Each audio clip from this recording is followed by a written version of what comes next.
On dit aux gens de ne pas avoir peur d'appliquer les manœuvres de réanimation sur quelqu'un en arrêt cardiaque, que c'est la chose à faire, même s'ils n'ont pas reçu de formation, et que personne ne va les poursuivre pour ça. Vous l'aurez deviné, dans cette vidéo, c'est l'aspect légal de la RCP universelle qui nous intéresse. À tout de suite.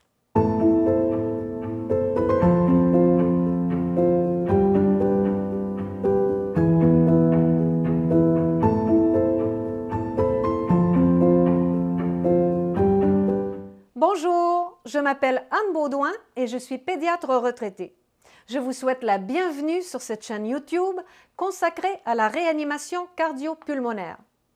Ici, nous allons au-delà de la technique et nous abordons les aspects peu connus mais importants à connaître de la réanimation.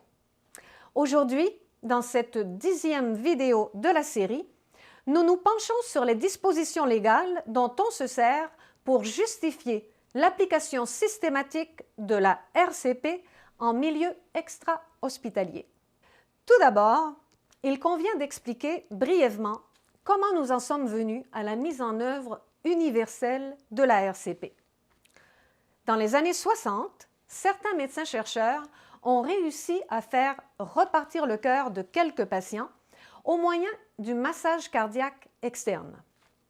Le fait qu'il s'agissait de patients en salle d'opération n'a pas empêché toute la communauté médicale de s'emballer devant la possibilité de contrer la mort.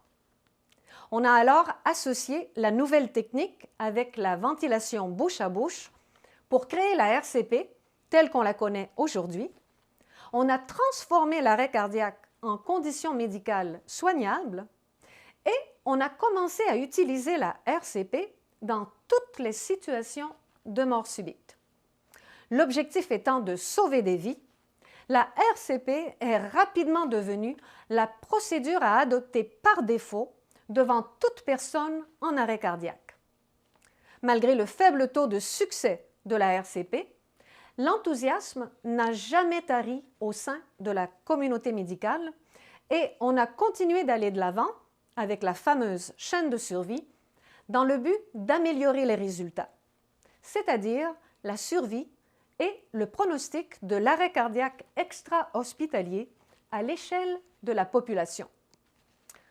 Un peu partout dans le monde, les législations n'ont pas tardé à emboîter le pas. Ici, au Québec, les protocoles d'intervention en RCP sont protégés, pour ne pas dire sanctionnés, par certaines dispositions légales.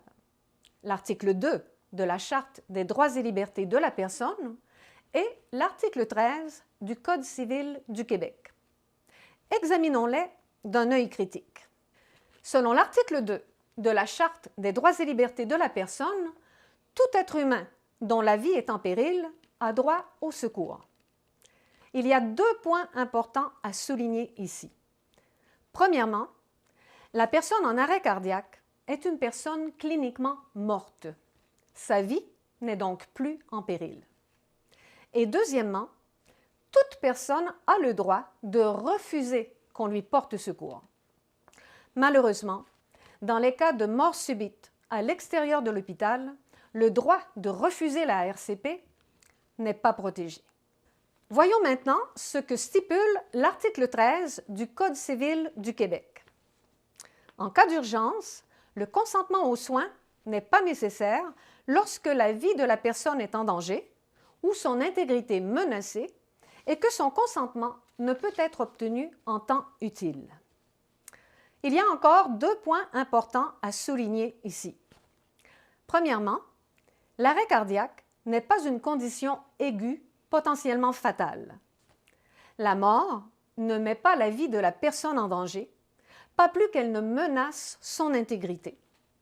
Ce sont les manœuvres de réanimation qui font ça, qui placent la personne dans une situation critique, prolongeant le processus de la mort ou menant éventuellement à des lésions corporelles permanentes.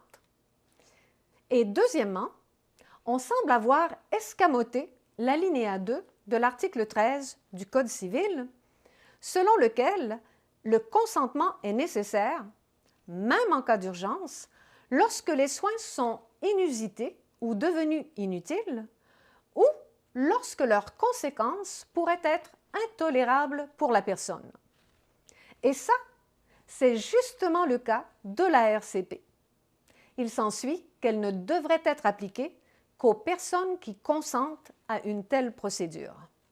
Il y a aussi le droit à la vie qu'on invoque souvent pour justifier la RCP universelle.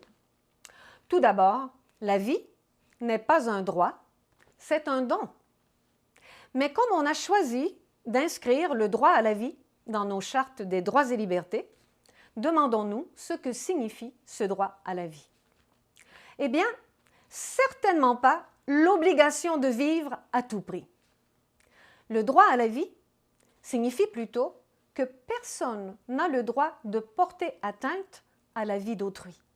Mon fils Eduardo, dont la vie a été complètement détruite par la réanimation, était en colère contre les médecins pour ce qu'ils lui avaient fait. Il disait, et il avait bien raison, que personne n'a le droit d'imposer quoi que ce soit dans la vie de quelqu'un d'autre. Si vous ne l'avez pas encore fait, cliquez sur les liens qui sont dans la description et découvrez l'histoire d'Eduardo. Un témoignage de vie en or qui ne manquera pas de vous toucher.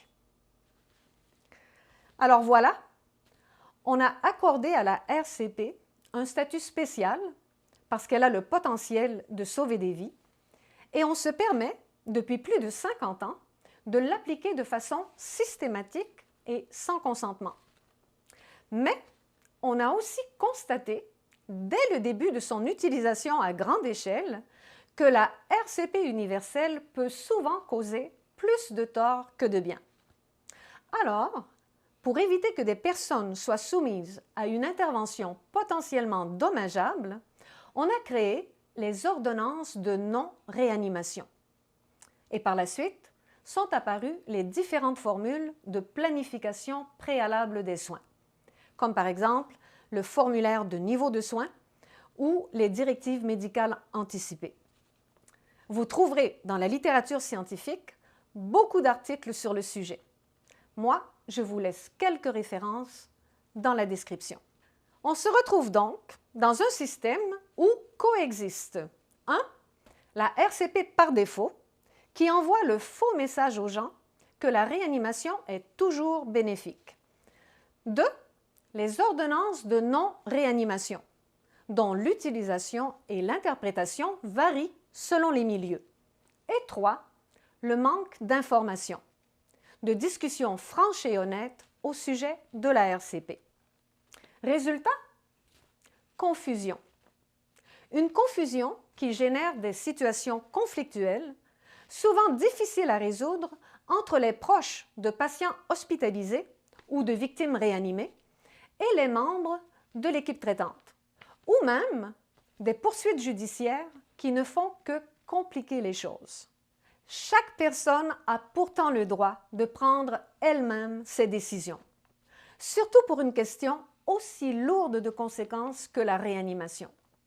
Il faut informer la population correctement, ne pas avoir peur de parler de la mort ouvertement, dire les choses telles qu'elles sont et mettre en place un mécanisme efficace qui permette à chaque personne de faire connaître son désir d'être réanimé ou non.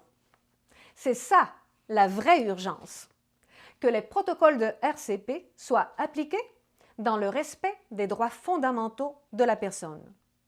Le droit à la liberté, à l'intégrité et à la dignité. Dans l'état actuel des choses, réanimer quelqu'un sans son consentement n'entraîne pas de conséquences légales. Mais n'allez surtout pas croire que ce geste est exempt de toute responsabilité. Nous touchons cet aspect de la question dans la vidéo de la semaine prochaine. Sur ce, je vous dis à bientôt et surtout, prenez bien soin de vous.